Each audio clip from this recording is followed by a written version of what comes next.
Good morning everyone.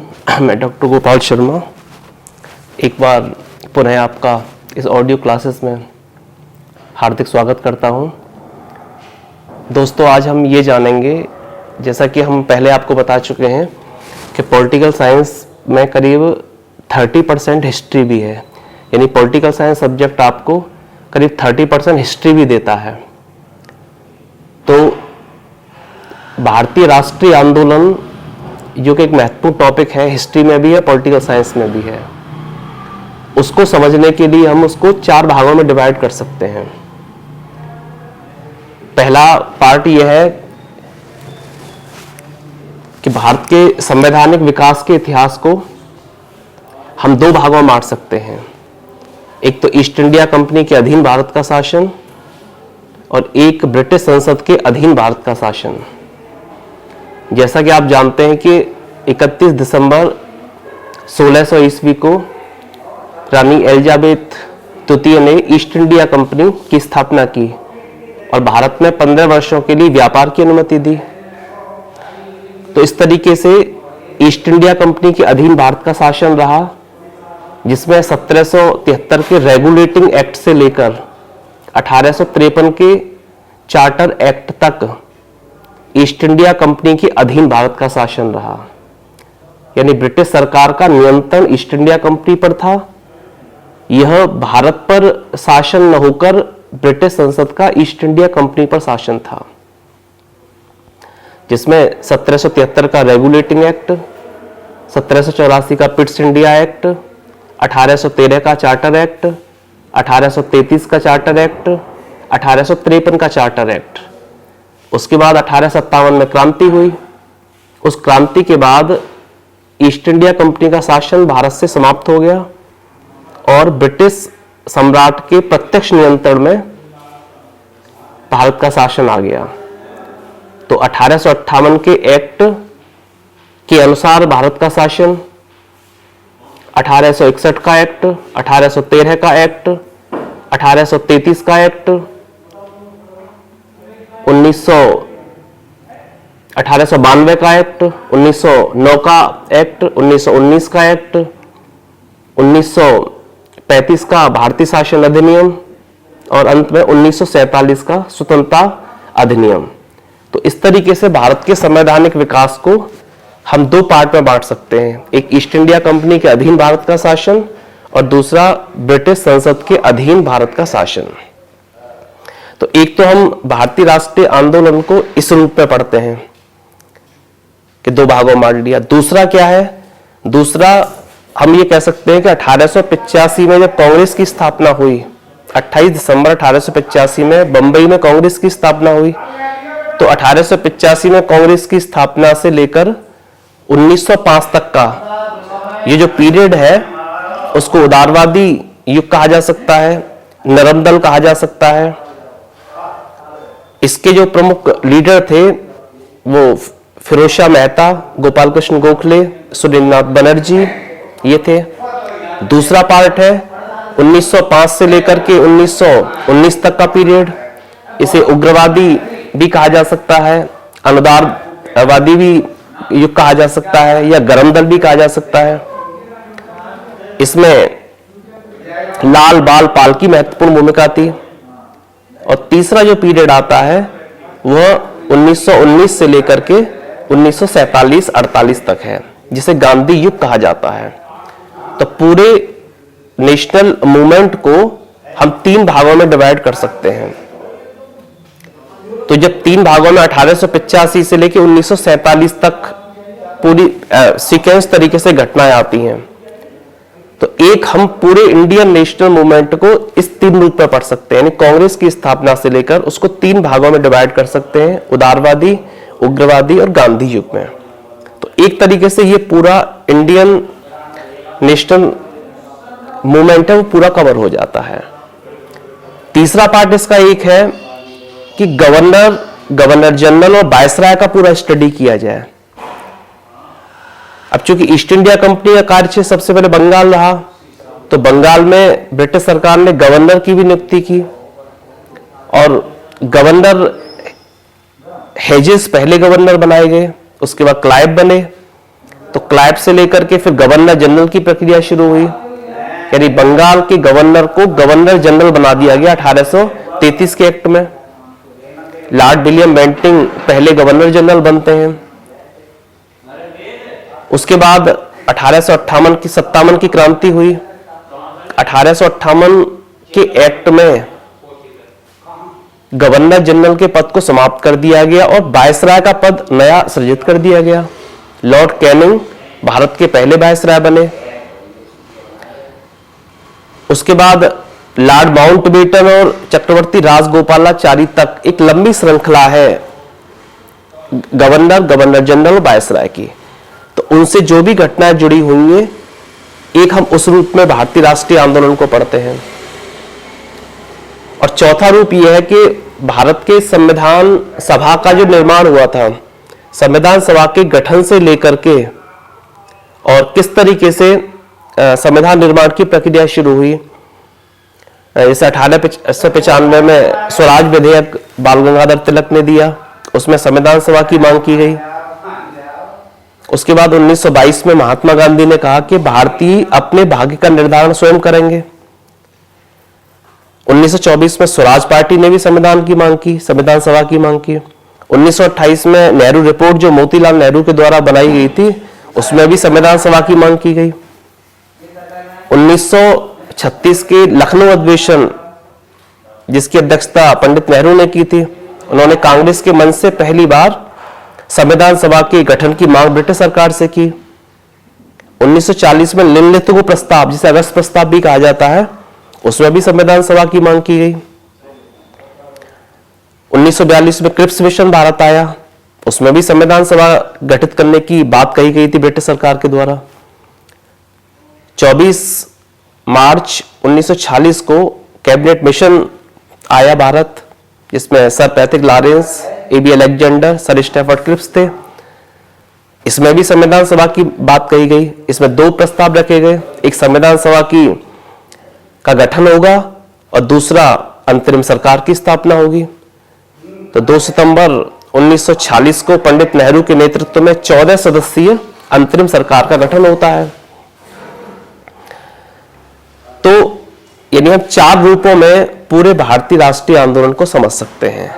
पहला रूप British Bharat का संवैधानिक इतिहास, यानी भारतीय संविधान की ऐतिहासिक पृष्ठभूमि क्या रही है। भारत के संवैधानिक विकास को 2 भागों में बांट सकते हैं, एक तो ईस्ट इंडिया कंपनी के अधीन भारत का शासन और ब्रिटिश सम्राट के अधीन भारत का शासन। दूसरे पार्ट में हम कांग्रेस की स्थापना से लेकर उदारवादी युग, उग्रवादी युग और गांधी युग में इसको डिवाइड करके पढ़ सकते हैं, सारी घटनाएं उसमें भी आ जाएंगी। तीसरा है हम गवर्नर, गवर्नर जनरल, वायसराय, इनको सीक्वेंस से लॉर्ड हेजेस और लॉर्ड क्लाइव से लेकर के लॉर्ड माउंटबेटन और चक्रवर्ती गोपालाचारी तक की पूरा गवर्नर जनरल का इतिहास हम पढ़ेंगे तो हमारा पूरा राष्ट्रीय आंदोलन उसमें कवर हो जाता है। और चौथा पार्ट है संविधान निर्माण की जो ऐतिहासिक पृष्ठभूमि है, उसके तहत संविधान सभा का गठन किस प्रकार होता है, किस किस ने मांग की संविधान सभा बनाने की, और अंत में 26 जनवरी 1950 तक का ये इसमें कवर हो जाता है। तो संक्षिप्त में बात करेंगे सबसे पहले कि ईस्ट इंडिया कंपनी के अधीन भारत का शासन, जिसमें कुछ एक्ट्स आते हैं, जैसे 1773 का रेगुलेटिंग एक्ट। इसके जरिए 1774 में कलकत्ता में एक सुप्रीम कोर्ट की स्थापना हुई, लेकिन यह भारत का अंतिम अपीली न्यायालय नहीं था। ब्रिटेन स्थित प्रिवी काउंसिल में इसके विरुद्ध अपील की जा सकती थी। बोर्ड ऑफ डायरेक्टर्स का भी गठन किया गया इसमें। 1784 का पिट्स इंडिया एक्ट, जो कि प्राइम मिनिस्टर पिट्स के द्वारा बनाया गया था, इसमें कहा गया है कि जो कंपनी के जो व्यापारिक और राजनीतिक कार्य थे वो उनको अलग अलग कर दिया गया, यानी व्यापारिक कार्य ईस्ट इंडिया कंपनी के पास रहेंगे और राजनीतिक कार्य ब्रिटिश सम्राट उनको स्वयं देखेंगे। 1813 के चार्टर एक्ट के द्वारा कंपनी पर एक बार पुनः संसदीय नियंत्रण स्थापित किया गया। इसके द्वारा चाय और चीनी नहीं चीन, यानी चाय और चीन के व्यापार को छोड़कर शेष सभी व्यापार पर रोक लगा दी ब्रिटिश सरकार ने। इसके अलावा भारतीय शिक्षा पर करीब 1 लाख रुपए का बजट खर्च किया गया, जो कि शिक्षा के क्षेत्र में मील का पत्थर साबित हुआ। ईसाई मिशनरीज भी भारत आने लगे, वो अपने धर्म का प्रचार प्रसार करने लगे और 10 वर्ष के लिए ईस्ट इंडिया कंपनी का लाइसेंस दोबारा से बढ़ा दिया गया। ये 1813 के एक्ट की विशेषता है। 1833 के एक्ट के जरिए भारत में गवर्नर का पद समाप्त करके, यानी बंगाल के गवर्नर जनरल को भारत का गवर्नर जनरल बना दिया गया। इस पर पहली नियुक्ति लॉर्ड विलियम बेंटिंग की हुई, जो कि बहुत ही सुधारवादी गवर्नर जनरल कहे जाते हैं। बैंथम के मित्र थे ये। और इस एक्ट के जरिए दास प्रथा समाप्त हुई पूरी तरीके से भारत में। और 1833 के एक्ट से मुगलों के सिक्के बंद हो गए, विलियम चतुर्थ के सिक्के आने लगे, फारसी भाषा समाप्त हो गई, फारसी की जगह इंग्लिश भाषा अस्तित्व में आ गई। 1853 का एक्ट, इस एक्ट के जरिए आईसीएस की परीक्षा, इंडियन सिविल सर्विस की परीक्षा इंग्लैंड में आयोजित होने लगी और पहली बार लिखित परीक्षा इंग्लैंड में संपन्न हुई। उसके बाद 1857 की क्रांति होती है, जो 10 मई 1857 को प्रारंभ होती है। और इस क्रांति के राजनीतिक, धार्मिक, आर्थिक, सामाजिक, सैनिक बहुत सारे कारण थे, लेकिन सबसे तात्कालिक कारण था वो चर्बी लगे कारतूसवादी घटना थी। तो इस वजह से ये क्रांति 10 मई 1857 को प्रारंभ हुई। लेकिन आप ये भी जानते हैं कि इस क्रांति को कुचल दिया अंग्रेज सरकार ने, क्योंकि नेतृत्व की कमी थी, आधुनिक हथियार भारतीयों के पास नहीं थी, मध्यम वर्ग उदासीन रहा था, देसी रियासतों का सपोर्ट भारत को मिल नहीं पाया था सैनिकों को। बहरहाल क्रांति तो सफल हो गई, लेकिन बहुत बड़ा सबक ब्रिटिश गवर्नमेंट को इससे मिला। अब इसका सबसे दूरगामी परिणाम क्या हुआ कि ईस्ट इंडिया कंपनी का शासन समाप्त हो गया भारत से, और भारत का शासन ब्रिटिश सम्राट के प्रत्यक्ष नियंत्रण में आ गया। उसके बाद ब्रिटिश सरकार, ब्रिटिश संसद कुछ एक्ट बना करके, अधिनियम बना करके भारत के शासन को संचालित करने लगी। इसी क्रम में पहला एक्ट जो बन के आया वो 1858 का एक्ट बना। इस एक्ट में रानी विक्टोरिया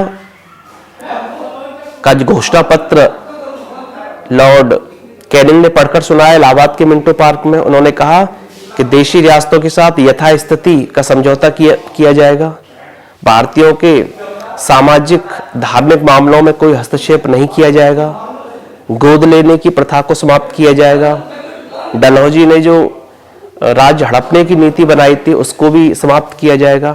तो इस तरीके से 1858 का एक्ट होता है। फिर आता है 1861 का एक्ट। 1861 के एक्ट के द्वारा भारत में विभागीय प्रणाली की शुरुआत हुई। गवर्नर जनरल को अध्यादेश जारी करने का अधिकार मिला। 1861 के एक्ट के द्वारा 1862 में मुंबई और बंगाल, मद्रास में एक एक हाईकोर्ट की स्थापना की गई और इसके द्वारा अध्यादेश जारी करने का अधिकार दिया गया। ये 1861 का एक्ट। 1892 के एक्ट के द्वारा भारतीयों को पहली बार बजट पर बोलने का अधिकार दिया गया, बहस करने का अधिकार दिया गया, मतदान का अधिकार उनको नहीं मिला। 1909 का एक्ट आता है। 1909 के एक्ट को माल्य मिंटो सुधार अधिनियम कहा जाता है। माल्य सचिव थे, मिंटो भारत के वायसराय थे। तो माल्य मिंटो सुधार आया था, वो भारत में फूट डालो राज करो की नीति को आगे बढ़ाने के लिए किया गया था, जो लॉर्ड कर्जन ने स्टार्ट की थी।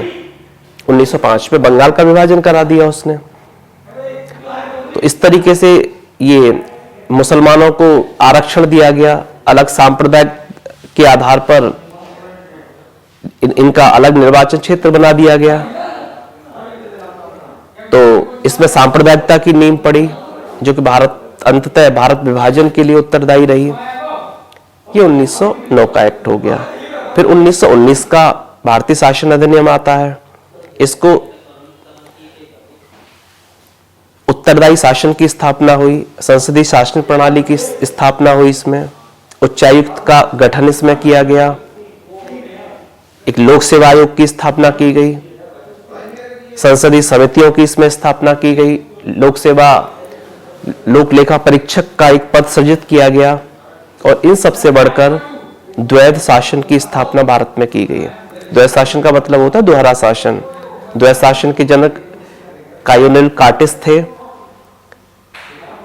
मैस्टर समिति की अनुशंसा पर प्रांतीय विषयों को दो भागों में बांटा गया, एक आरक्षित विषय, एक हस्तांतरित विषय। आरक्षित विषयों पर अधिकार गवर्नर जनरल का था, इसमें वित्त, राजस्व, पुलिस महत्वपूर्ण विभाग थे। दूसरा आरक्षित विषय था, उस पर कानून बनाने का अधिकार लोकप्रिय मंत्रियों को था। ये कम महत्वपूर्ण प्रश्न थे। अब इसमें विवाद छिड़ गया तो इसमें मुडीमैन कमेटी की नियुक्ति की गई।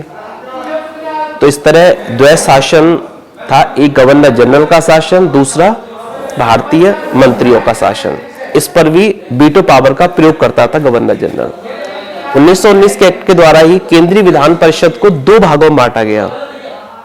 एक का नाम राज्यसभा रखा गया, राज्य परिषद रखा गया, एक का विधान परिषद रखा गया। विधान परिषद में 145 सदस्य रखे गए। इसका कार्यकाल 2 वर्ष हुआ करता था। और दूसरा जो अंग रखा गया वो राज्य परिषद रखा गया, इसमें 60 सदस्यों को रखा गया। तो ये 1919 के एक्ट की विशेषता थी। 1935 का भारतीय शासन अधिनियम, ये अब तक के जितने भी एक्ट अधिनियम बनाए थे सबसे बड़ा था। 321 आर्टिकल थे इसमें, 10 अनुसूचियां थी और भारतीय संविधान का करीब 75% भाग 1935 के भारतीय शासन अधिनियम के अनुरूप ही है। इसमें संघात्मक शासन व्यवस्था की स्थापना की गई। ब्रिटिश भारतीय प्रांत और देशी रियासतों से मिलकर अखिल भारतीय संघ बनना था, लेकिन कुछ देशी रियासतों के अड़ियल रवैये के कारण संघात्मक शासन पूरी तरीके से अस्तित्व में नहीं आ पाया। हालांकि सिद्धांत रूप में तो लागू हो गया था, बट व्यवहार में यह अस्तित्व में नहीं आ पाया। बर्मा को भारत से अलग किया गया 1935 के एक्ट के द्वारा। 1937 में प्रांतीय स्वायत्तता लागू की गई। भारतीय सुप्रीम कोर्ट की स्थापना की गई और केंद्र में द्वैध शासन को लागू किया गया, यानी प्रांतों से में हटा करके केंद्र में द्वैध शासन को लागू यहां पर कर दिया गया। 1935 के एक्ट में कुछ कमियां आती, इस वजह से पंडित नेहरू ने इसे दास्ता का नया चार्टर, इंजन रहित रेलगाड़ी, ब्रेक रहित इंजन आदि नामों से इसको बोला, इसको संज्ञा दी। 1947 का एक्ट, इसके एक्ट के द्वारा भारत का विभाजन हुआ। 14 अगस्त 1947 को पाकिस्तान अस्तित्व में आया। 15 अगस्त 1947 की मध्य रात्रि को भारत स्वतंत्र हुआ। लॉर्ड माउंटबेटन को ब्रिटिश सरकार ने सत्ता का हस्तांतरण करने के लिए भारत में भेजा। उन्होंने पहले पंडित नेहरू से बात की, फिर महात्मा गांधी जी से बात की, फिर सरदार पटेल से बात की, फिर मोहम्मद अली जिन्ना से बात की और अबुल कलाम आजाद से बात की। तो सरदार पटेल और पंडित नेहरू अंततः भारत विभाजन को तैयार हो गए, लेकिन महात्मा गांधी ने कहा कि पाकिस्तान का विभाजन अगर होगा तो मेरी लाश पर होगा, इस तरह का उनका स्टेटमेंट था।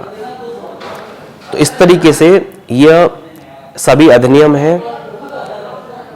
तो भारत के संवैधानिक विकास को दो भागों में बांट करके हमने बताया आपको। एक ईस्ट इंडिया कंपनी के अधीन भारत का शासन, दूसरा ब्रिटिश सरकार के अधीन यानी प्रत्यक्ष नियंत्रण में भारत का शासन, ये विभिन्न एक्ट्स के माध्यम से। देखिए, चार्टर जो होता है वो किसी संस्था का होता है और अधिनियम जो होते हैं, अधिनियम संसद के द्वारा बनाए जाते हैं, उन्हें अधिनियम कहा जाता है। तो इसीलिए 1773 के रेगुलेटिंग एक्ट से लेकर के 1853 के चार्टर एक्ट तक इनको चार्टर कहा जाता है और 1858 के एक्ट से लेकर के 1947 के एक्ट तक इनको अधिनियम या एक्ट कहा जाता है। तो भारतीय संविधान की जो ऐतिहासिक पृष्ठभूमि जो प्रारंभ होती है, वह पृष्ठभूमि 1858 के एक्ट से ही प्रारंभ होती है। एक पार्ट में भारतीय राष्ट्रीय आंदोलन ये कंप्लीट होता है। दूसरे पार्ट में 1885 में कांग्रेस की स्थापना हुई। तो 1885 से 1905 तक का जो पीरियड था वो उदारवादी था। इनकी मांगें सामान्यतः किस्म की होती थी। यह डेलीगेशन भेजना, प्रार्थना पत्र भेजना, इन्हें अंग्रेजों की न्यायप्रथा में पूरा यकीन था। तो ये संवैधानिक सुधारों की मांग करते थे, क्रमिक विकास की ये बात करते थे, क्रमिक सुधारों की बात करते थे। उग्रवादी जो गुट था, जिसे गरम दल भी कह सकते हैं, इसमें लाल बाल पाल की महत्वपूर्ण भूमिका थी। लाला लाजपत राय, बाल गंगाधर तिलक और बिपिन चंद्र पाल, जिसमें बाल गंगाधर तिलक ज्यादा एक्टिव रहे थे। उन्होंने एक लखनऊ अधिवेशन में एक स्टेटमेंट भी दिया था, Swaraj is my birth right choice, I shall have it. स्वतंत्रता मेरा जन्मसिद्ध अधिकार है और मैं इसको लेकर रहूंगा। तो ये इस तरह की बात उन्होंने इसमें कही। उसके बाद एक विचारधारा, क्रांतिकारी विचारधारा भी यहीं पर बढ़ती है, जिसमें कि सुभाष चंद्र बोस, चंद्रशेखर आजाद, बिस्मिल, अशफाउल्लाह खां, ये पूरी टीम काम करती थी। और इसी कारण काकोरी जैसी घटना 1925 में घटित होती है। नासिक षड्यंत्र केस वगैरह इस तरह की घटनाएं घटित होती हैं। और तीसरा युग है गांधी युग, जो कि 1919 से लेकर 1948 तक चलता है। महात्मा गांधी 9 जनवरी 1915 को साउथ अफ्रीका से लौटे। 1893 में ये साउथ अफ्रीका गए थे। वहां से लौटने के बाद इन्होंने, गोपाल कृष्ण गोखले इनके गुरु थे। उसके बाद चंपारण सत्याग्रह किया, अहमदाबाद सत्याग्रह, खेड़ा सत्याग्रह, इस तरह के सफल प्रयोग किए। उसके बाद 1919 में फिर जलियांवाला बाग हत्याकांड होता है, खिलाफत आंदोलन शुरू होता है, रौलट एक्ट की घटनाएं होती हैं। महात्मा गांधी त्यागपत्र देते हैं, केसरी हिंद की उपाधि लौटाते हैं। तो 1920 में फिर असहयोग आंदोलन प्रारंभ हो जाता है। और असहयोग आंदोलन प्रारंभ होने के बाद असहयोग आंदोलन प्रारंभ होता है 1920 में। उसके बाद 1922 में 5 मार्च 1922 को चौरी चौरा की घटना घटित हो जाती है। महात्मा गांधी ने असहयोग आंदोलन को वापस ले लिया। महात्मा गांधी की आलोचना हुई इस कार्य के लिए। सुभाष चंद्र बोस, मोतीलाल नेहरू, पंडित नेहरू, सबने आलोचना की। उन्होंने कहा कि अगर हिमालय की एक गांव कोई हिंसा करता है तो उसकी सजा कन्याकुमारी के गांव को नहीं दी जा सकती। सबने बुरा, सुभाष चंद्र बोस ने राष्ट्रीय विद्रोह की संज्ञा दी इसको। 1925 में काकोरी घटना घटित हुई। 1930 में दोबारा से महात्मा गांधी ने सविनय अवज्ञा आंदोलन प्रारंभ किया। 1930, 31, 32 में तीन गोलमेज सम्मेलन इंग्लैंड में हुए, लंदन में। और गोलमेज सम्मेलन के बाद 1932 में मैकडोनल्ड अवार्ड आया, कम्युनल अवार्ड की घोषणा की रैमजे मैकडोनल्ड ने 1932 में। उसके बाद 1940 में लाल लिनलिथ को प्रस्ताव आया, जिसे अगस्त प्रस्ताव भी कहा जाता है। 1942 में क्रिप्स मिशन भारत आया। 1945 में बेवल प्लान था। और इस तरीके से 1942 में ही भारत छोड़ो आंदोलन की शुरुआत महात्मा गांधी ने की। यानी 3 आंदोलन महत्वपूर्ण महात्मा गांधी के थे। 1920 का असहयोग आंदोलन, 1930 का असहयोग सविनय अवज्ञा आंदोलन और 1942 का भारत छोड़ो आंदोलन। ये इस तरीके से 3 बड़े आंदोलन थे। और अंत में 1948 में महात्मा गांधी की मृत्यु हो जाती है। तो 3 भागों में राष्ट्रीय आंदोलन को हम ऐसे पढ़ सकते हैं। तीसरे भाग में बंगाल का गवर्नर, फिर बंगाल के गवर्नर जनरल हुए, फिर अंत में 1858 के एक्ट के माध्यम से गवर्नर जनरल के पद को वायसराय में कन्वर्ट कर दिया गया। अंतिम गवर्नर जनरल लॉर्ड माउंटबेटन हुए। इसमें जो भी घटनाएं आती हैं उनको भी हम भारतीय राष्ट्रीय आंदोलन के अंतर्गत पढ़ सकते हैं। चौथा पार्ट आता है संविधान सभा की ऐतिहासिक पृष्ठभूमि। इसमें 9 दिसंबर 1946 को संविधान सभा की पहली बैठक हुई। 11 दिसंबर 1946 को संविधान सभा की दूसरी बैठक हुई। डॉक्टर राजेंद्र प्रसाद को सर्वसम्मति से इसका अध्यक्ष चुना जाता है। 13 दिसंबर 1946 को पंडित नेहरू ने उद्देश्य प्रस्ताव पढ़कर सुनाया, जिसका विरोध डॉक्टर अंबेडकर ने भी किया था। तो 13 जो उद्देश्य प्रस्ताव था वही बाद में संविधान की प्रस्तावना साबित हुआ, और भारत के संविधान की प्रस्तावना में ये उद्देश्य प्रस्ताव शामिल था। उसके बाद संविधान निर्माण के कार्य को सरल बनाने के लिए कुछ समितियों का भी गठन किया गया, जैसे झंडा समिति, जे बी कृपलानी इसके अध्यक्ष थे। नियम समिति डॉक्टर राजेंद्र प्रसाद थे। मूल अधिकारों की समिति की उप समिति कृपलानी थे,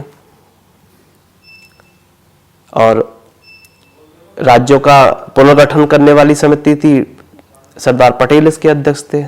इस तरीके से संविधान में करीब 165 दिन बैठकें चली। 114 दिन तो केवल प्रारूप समिति पर ही बैठक हुई थी। 2 वर्ष 11 माह 18 दिन इसे बनाने में लगे। करीब 63,96,929 रुपये, लगभग 64 लाख रुपए इस पर खर्च हुए। तो इस तरीके से 26 नवंबर 1949 को ये संविधान बनकर तैयार हो गया। उसी दिन 284 सदस्यों ने इस पर हस्ताक्षर भी कर दिए,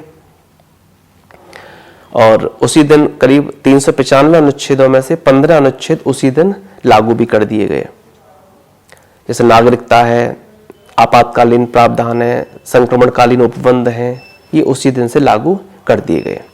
शेष संविधान 26 जनवरी 1950 को लागू हुआ। उससे पहले 24 जनवरी 1950 को सर्वसम्मति से डॉक्टर राजेंद्र प्रसाद भारत के राष्ट्रपति चुने गए। गवर्नर जनरल का पद समाप्त किया गया। 24 जनवरी को राष्ट्रगान स्वीकार किया गया। 24 जनवरी को राष्ट्रगीत स्वीकार किया गया। 26 जनवरी 1950 को भारत एक गणराज्य बना। भारत का राष्ट्रपति वंशानुगत होकर अप्रत्यक्ष रूप से जनता के द्वारा चुना जाने लगा। तो ये इस तरीके से संविधान सभा द्वारा पारित संविधान को मूल संविधान कहा जाता है, जिसमें 395 अनुच्छेद, 8 अनुसूचियां और उसमें करीब 22 भाग थे। वर्तमान संविधान में करीब लगभग 465 अनुच्छेद और 12 अनुसूचियां और 26 भाग हैं, लेकिन 1 से लेकर 395 अनुच्छेदों में ही 465 अनुच्छेद शामिल हैं। उसी प्रकार 22 भागों में 1 से लेकर 22 भाग में ही 26 भाग शामिल हैं। भाग 4 के, 14 के, 9 और 9 के, ये 4 भाग जोड़ दिए गए हैं। इस तरीके से भारतीय संविधान का निर्माण कंप्लीट हुआ। तो ये हमने भारतीय राष्ट्रीय आंदोलन की संक्षिप्त में चर्चा की है। 4 भागों में डिवाइड करके हम इस पूरे भारतीय राष्ट्रीय आंदोलन को समझ सकते हैं। तो इसीलिए ऑडियो क्लासेस में संक्षिप्त में इसको बताने का प्रयास किया गया है, और उम्मीद है कि ये निश्चित रूप से ये लाभान्वित आपके लिए होगा, साबित होगा। Thanks for watching. Thank you very much.